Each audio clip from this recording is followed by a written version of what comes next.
امارات وایي چې افغانستان د امریکا په ګډون د سترو امپراتوریو هدیره او یو متحد ملت دی. د کینیا له ولسمشر ویلیام روتو سره په یوه ګډ خبري کنفرانس کې د امریکا د متحدو ایالاتونو ولسمشر جو بایدن د دې پوښتنې په ځواب کې چې امریکا ولې کینیا په هایټي کې جګړې ته هڅوي په داسې حال کې چې خپل پوځونه له افغانستان وایستل، وویل پرته له دې چې افغانستان اشغال شي په دغه هیواد کې د داعش د کنټرول نورې لارې شته دي. د امریکا ولسمشر افغانستان د امپراتوریو هدیره ګڼي او وایي امکان نه لري چې څوک افغانستان متحد کړي.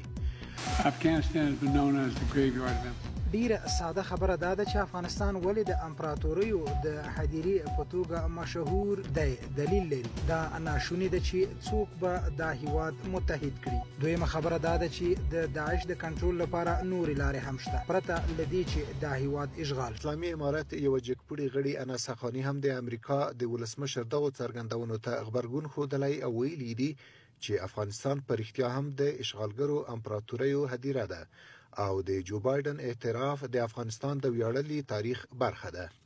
ښاغلي حقاني زیاته کړې چې د امریکا د ولسمشر دا نظر چې افغانان متحد نه دي ناسم دی او د هغه په وینا د افغانانو د یووالي د ختمولو لپاره د میلیارډونو ډالرو مصرف کومه نتیجه ورنه کړه. زه خوشاله یم چې دوی دغه واقعیتونه درک کړي دي چې افغانستان د اشغالګرو لپاره واقعا یو قبرستان ده. دا چې وایي چې ملت سازي نشته پکې یو واحد ملت نه ده، دا خبره ته په هغه وخت کې هم کړې چې د سناتور وو، معاون رئیس جمهور وو چې د خلکو د افغانستان د خلکو د شدید عکس العمل سره د خبره مواجه سولې. افغانستان واحد ملت وو دا او په آینده کې به هم وي. امریکا د 2021 کال په اگست میاشت کې له افغانستان خپل ځواکونه وایستل.